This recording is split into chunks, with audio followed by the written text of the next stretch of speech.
The greatest journey in human history was the journey of the seven heavens, Al-Isra wal-Miraj. You believe that Muhammad went to heaven on a winged horse. I believe in God. During Shabi Miraj, night of ascension to Sidratul Muntaha, this amazing journey happened during the most difficult and hard time in Prophet Muhammad's life in Mecca. First, he was boycotted. Then his closest people, Abu Talib and Khadijah, passed away. In Taif, he was stoned so badly that his shoes filled with blood. On top of that, his citizenship in Mecca was ended. When he was living under someone else's protection in Mecca, Allah took him on the greatest journey in human history. The journey of seven heavens, a journey like none before. This journey of seven heavens happened in the 11th year of prophethood, which means almost exactly in the middle, and it was a turning point in Prophet Muhammad's life.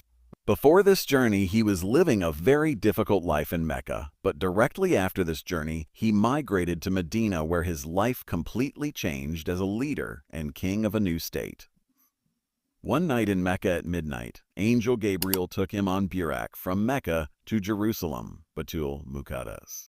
This Burak's name comes from bark, which means lightning, and it may have gotten this name because of its lightning speed. In Jerusalem, Prophet Muhammad led all the prophets in prayer, and from there, with Gabriel, he headed towards the first heaven. The door of the first heaven was open for him, and this door was not like our doors. In the first heaven, he met Adam. On Adam's right side were the people of paradise, and on his left side were the people of hell. Adam was the first human in the universe, and all humans in the world are his children. Adam is mentioned 25 times in the Quran. Prophet Muhammad greeted him, he replied. And then Prophet Muhammad went towards the second heaven. There he met Jesus and Yahya, John the Baptist, who were cousins.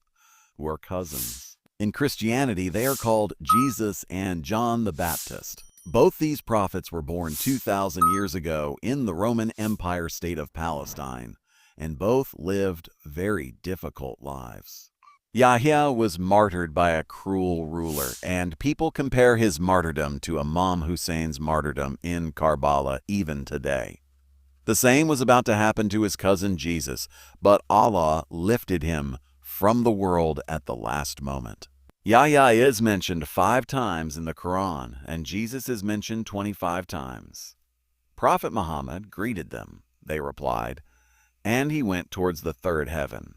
There he met Joseph, who was born in Palestine almost 3,600 years ago.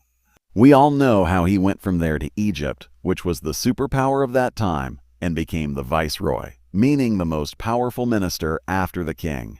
It's like someone becoming the UK's prime minister today. Yusuf is mentioned 27 times in the Quran and is the only prophet whose details in the Quran are even more than in the Bible. Prophet Muhammad greeted him, he replied, and with Gabriel, he went towards the fourth heaven. There he met Idris, who was among the first humans. After Adam and Seth, Idris is considered the third prophet of humans, and he was the first to fight against oppression in the world. Idris is also considered the world's first scientist because he was the first to use a pen and the first to observe the movement of stars and planets to make human life easier. Idris is mentioned twice in the Quran. Prophet Muhammad greeted him, he replied, and went towards the fifth heaven. There Prophet Muhammad met Harun Aaron. When Moses became a prophet, he prayed to Allah to include his brother Harun in his mission. So Harun also became a prophet. Moses didn't choose Harun just because he was his brother, but because Harun was among the greatest scholars of the children of Israel. Moses was raised in Pharaoh's house since childhood, so he didn't have much knowledge of the books and scriptures of the children of Israel. He needed someone who had knowledge of all these things, and that was Harun. Even today, most scholars among Jews are from Harun's descendants, which gives Harun's descendants a special status among Jews, just as Sayyids have in Islam. Harun is mentioned 20 times in the Quran. Prophet Muhammad greeted him, he replied, and went towards the sixth heaven. There Prophet Muhammad met a prophet who is mentioned most in the Quran, 136 times. This is because Moses' story is considered the most interesting and outstanding story in the world even today. Books, comics, and even Hollywood's biggest films are inspired somewhere by Moses' story, like Superman, Harry Potter, and many others. These stories have earned billions of dollars. Come on, this is Moses' story. It happened that when Yusuf became Egypt's prime minister, he settled his 11 brothers in Egypt, and for many generations they stayed there. Slowly, they became Egypt's strongest and richest community. As usual, seeing this, the Egyptians became afraid of them and started oppressing the children of Israel, eventually enslaving all Jews. The children of Israel remained slaves of the Egyptians for 400 years, during which they suffered great oppression. Finally, after 400 years, through Moses, Allah freed the children of Israel from Pharaoh's slavery. From there, Prophet Muhammad reached the seventh and final heaven, where he met his great-great-great-grandfather, Abraham. For the past thousands of years, the world's largest religions have been Abrahamic religions, and even today, 60% of the world's population follows these Abrahamic religions. Every day, in 5-time prayers, Muslims make a special prayer for Ibrahim. After this, Prophet Muhammad reached Sidratul Muntaha, where he was shown Baytul Mamur, which 70,000 new angels circumambulate every day. Sidratul Muntaha is the final boundary, the final limit that no creation can go beyond, but Prophet Muhammad had permission. So leaving Gabriel behind, he went forward alone and presented himself in Allah's court. When the companions later asked Prophet Muhammad if he saw Allah inside, he said, "How could I see? There was a veil of light." Here, the real purpose of this great journey was revealed. Here, Islam's greatest command was made obligatory upon Muslims, prayer, salah, which has been performed in every corner of the world for the past 1400 years. Before this, prayer was not obligatory because building a mosque in Mecca was impossible. But after the journey of the heavens, Muslims migrated to Medina and built Islam's first mosque there. Because of this prayer, such discipline and a strong community was formed in Medina that in just a few years, it conquered the two great superpowers, the Roman and Persian empires. At that time, 50 prayers were made obligatory upon Prophet Muhammad. As soon as he left from there, he met Moses. Moses told him that his community would never be able to perform 50 prayers, so he should go back to Allah's court and request to reduce them. It is in Sahih Bukhari that Prophet Muhammad went back and requested Allah, upon which Allah reduced the prayers from 50 to 40. When Prophet Muhammad went back to Moses, he said that 40 was impossible and asked him to go back and request Allah to reduce them further. This going back and forth continued, and finally the prayers were fixed at 5.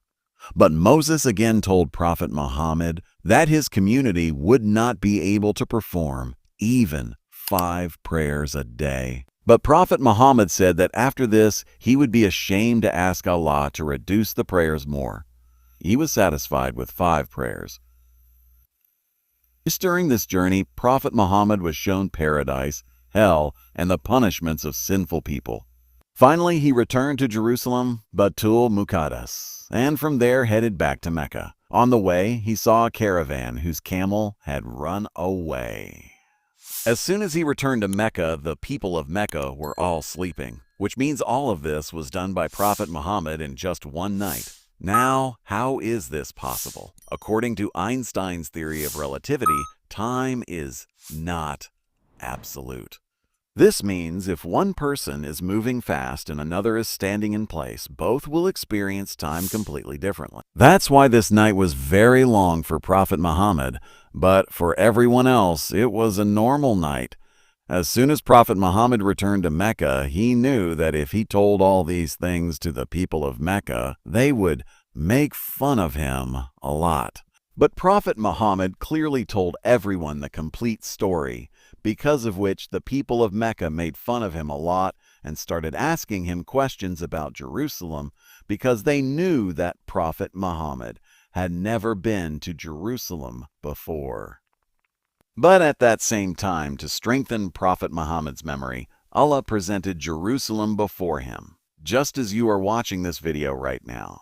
The people of Mecca kept asking Prophet Muhammad about Jerusalem, and he kept answering all their questions, which shocked them all. Prophet Muhammad also told them about the caravan whose camel had run away, and shortly after, that caravan also arrived and said that everything was true, which shocked the people of Mecca even more. But this is such an event that even today, and in that time too, was very difficult to believe, which is why some Muslims with weak faith also left Islam. And even the friend who had given protection to Prophet Muhammad did not believe him. But when Abu Bakr learned about this, he said that if Prophet Muhammad has said it, then it is certainly completely true, upon which his name from that day became Abu Bakr Siddiq, the truthful.